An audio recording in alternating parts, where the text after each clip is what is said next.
Hey guys, my name is Khushboo and welcome to my channel K chemistry.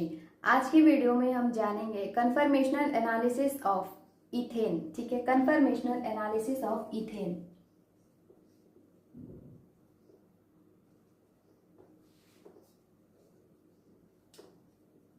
Conformational analysis of ethane. ठीक है, ये होता है ethane, होती है CH3।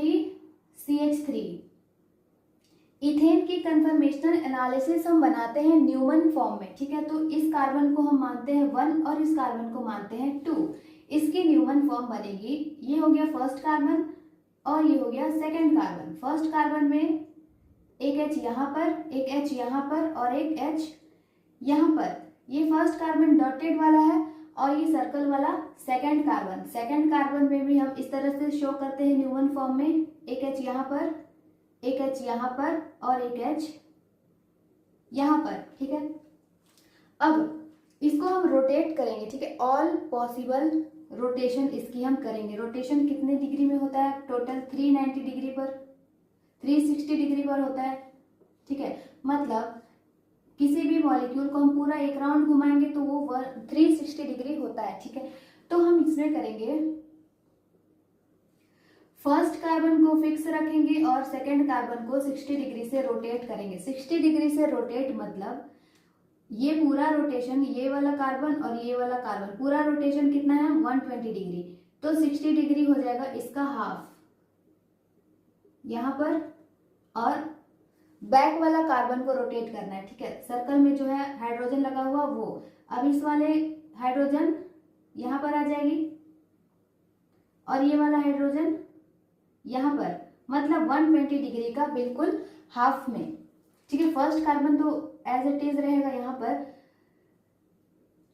C2 rotate bye 60 degree. First carbon जैसा था वैसा, यहां पर हाइड्रोजन, यहां पर हाइड्रोजन, यहां पर हाइड्रोजन। सेकंड वाले कार्बन, ये वाला यहां पर आ गया 60 डिग्री में, यहां पर आ जाएगा, और ये वाला हाइड्रोजन 60 डिग्री में यहां पर आ जाएगा और ये वाला यहां पर आ जाएगा। ठीक है, ये वाला इथेन का कौन सा फॉर्म है? Eclipsed form, eclipsed. और ये वाला कौन सा फॉर्म है? स्टैगर्ड।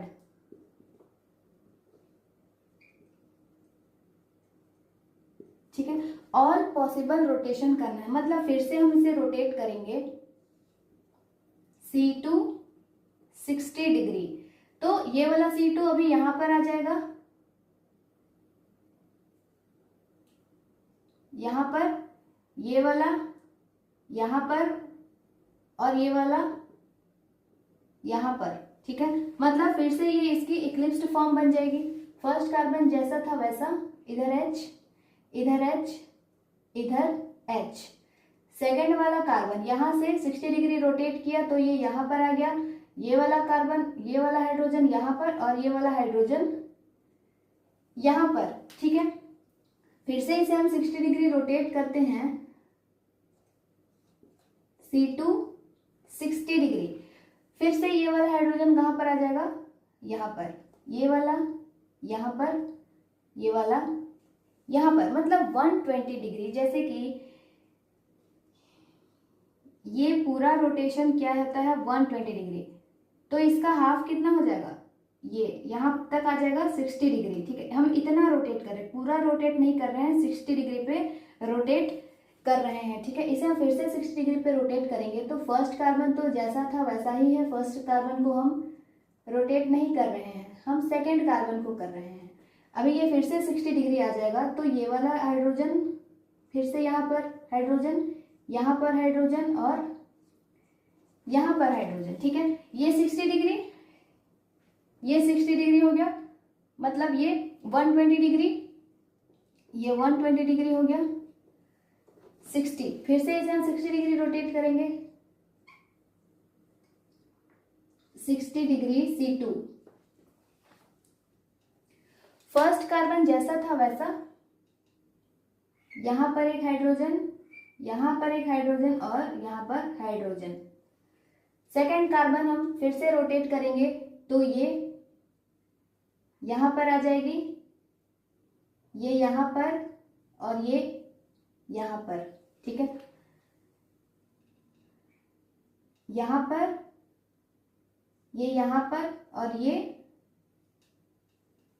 यहाँ पर, ठीक है। ये 120 डिग्री, ये कितना हो गया टोटल 240 डिग्री। मतलब हमें अभी फिर से रोटेट करना है इसे C2 60 डिग्री, ठीक है। फर्स्ट कार्बन जैसा था वैसा,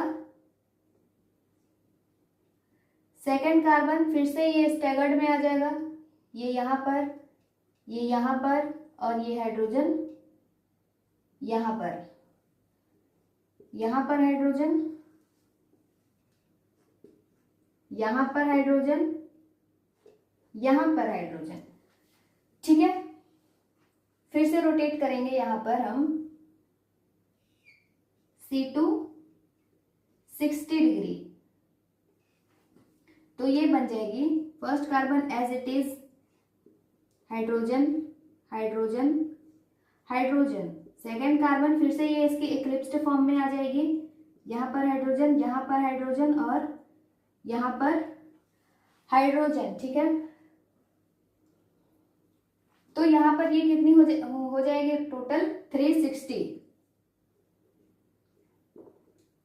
इथेन की all possible rotation around 360 degree हमने कर दी, ठीक है। अभी हम रोटेशन करने पर हमें मॉलिक्यूल या तो एक्लिप्स्ड ऑब्टेन हुई है या तो स्टैगर्ड। ये एक्लिप्स्ड है, ये स्टैगर्ड है, एक्लिप्स्ड स्टैगर्ड, एक्लिप्स्ड स्टैगर्ड और एक्लिप्स्ड, या तो स्टैगर ऑब्टेन हुई है या तो एक्लिप्स्ड ऑब्टेन हुई है हमें, ठीक है।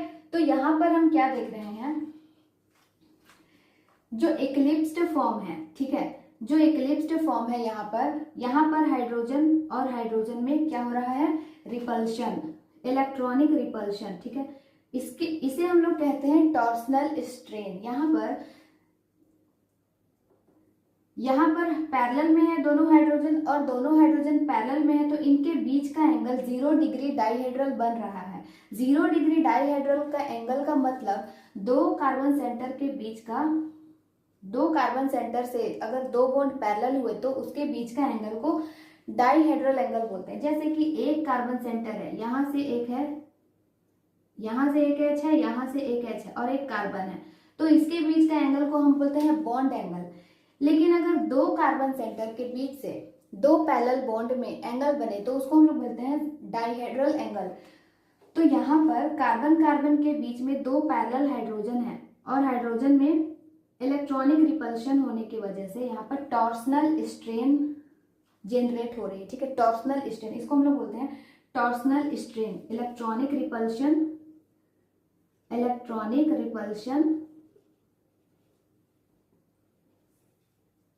generates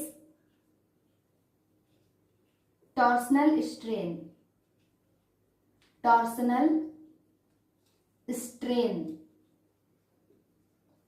और जहां कहीं भी स्ट्रेन होती है, जहां कहीं भी स्ट्रेन जनरेट होती है, वहां पर क्या होता है, एनर्जी बढ़ जाती है। और एनर्जी बढ़ती है इसका मतलब कि स्टेबिलिटी कम हो जाती है, ठीक है। तो यहाँ पर हमें क्या पता चला कि एक्लिप्स्ड जो है वो लेस स्टेबल है और स्टैगर्ड मोर स्टेबल, ठीक है। तो हम यहाँ पर क्या लिखेंगे, स्टैगर्ड, स्टेबिलिटी में हम लिखेंगे यहाँ पर, स्टेबिलिटी में क्या लिखेंगे, स्टैगर्ड मोर stable than एक्लिप्स्ड,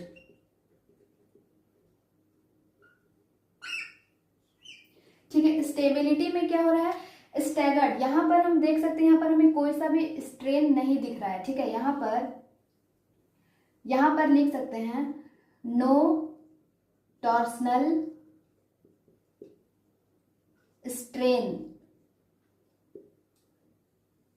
no torsional strain. Staggered में हमें टॉर्सनल स्ट्रेन नहीं देखने को मिल रही और स्ट्रेन नहीं है तो इसमें एनर्जी भी नहीं बढ़ेगी। एनर्जी नहीं बढ़ेगी तो स्टेबिलिटी यहाँ पे ज़्यादा रहेगी, और यहाँ पर स्ट्रेन होने की वजह से इलेक्ट्रॉनिक रिपल्शन हो रही है ड्यू टू स्ट्रेन। ठीक है, दो पैरेलल बॉन्ड एक ही जगह बन रहे हैं और उनके बीच का एंगल 0 डिग्री डाईहेड्रल से हो रहा है, तो यहाँ पर इलेक्ट्रॉनिक रिपल्शन क्रिएट होता है ड्यू टू टॉर्सनल स्ट्रेन। ठीक है, टॉर्सनल स्ट्रेन की वजह से इलेक्ट्रॉनिक रिपल्शन होता है और उसमें एनर्जी बढ़ जाती है। एनर्जी बढ़ जाती है, स्टेबिलिटी को डिक्रीज कर देती है। इसलिए इथेन के कन्फर्मेशनल एनालिसिस में एक्लिप्स्ड वाला जो है वो लेस स्टेबल होता है, स्टैगर्ड वाला मोर स्टेबल होता है। तो स्टेबिलिटी में हम क्या लिखे, staggered is more stable than eclipsed. और लेकिन हम अगर एनर्जी की बात करें, यहाँ पर टॉर्सनल स्ट्रेन से यहाँ पे इसकी एनर्जी बढ़ा रही है, इसका मतलब एक्लिप्स्ड की एनर्जी मोर होगी और स्टैगर्ड की एनर्जी लेस होगी। ठीक है, एनर्जी में हम क्या लिखेंगे, एक्लिप्स्ड मोर स्टेबल देन स्टैगर्ड। ठीक है, तो ये हम कन्फर्मेशनल एनालिसिस ऑफ इथेन में देखे। पहले हमने इसमें क्या किया कि CH3 का हमने न्यूमन फॉर्म में इसका कन्फर्मेशनल एनालिसिस किया, मतलब इसे ऑल पॉसिबल अराउंड 360 डिग्री में रोटेशन कराया, और 360 डिग्री रोटेशन कराने पर हमें इसके स्टैगर्ड 2 मॉलिक्यूल्स जनरेट हुए। ठीक है, 2 टाइप्स के मॉलिक्यूल्स जनरेट हुए, एक स्टैगर्ड और एक एक्लिप्स्ड। हमने उसके बाद एक्लिप्स्ड में क्या देखा कि इलेक्ट्रॉनिक रिपल्शन हो रही है, टॉर्सनल स्ट्रेन क्रिएट हो रही है। ठीक है, टॉर्सनल स्ट्रेन जनरेट हो रही है, उसकी वजह से एनर्जी बढ़ रही है, और एनर्जी जहां भी टॉर्सनल स्ट्रेन, जहां कहीं भी स्ट्रेन आती है वहां एनर्जी को इंक्रीज करती है, और जहां कहीं भी एनर्जी इंक्रीज होती है तो स्टेबिलिटी डिक्रीज होती है। तो यहाँ पर हमने देखा एक्लिप्स्ड फॉर्म में इसकी एनर्जी बढ़ रही है और वो उसको अनस्टेबल कर रहा है। तो हमने क्या देखा कि स्टैगर्ड ज़्यादा स्टेबल होता है, एक्लिप्स्ड कम स्टेबल होता है। लेकिन एनर्जी की बात करें तो एक्लिप्स्ड ज़्यादा एनर्जी है, एक्लिप्स्ड की ज़्यादा एनर्जी है और स्टैगर्ड की कम एनर्जी है। ठीक है, तो यही था conformational analysis of ethane. I hope आप लोगों को समझ में आया होगा। आज के लिए बस इतना ही। ठीक है, तो okay, bye bye, thank you so much.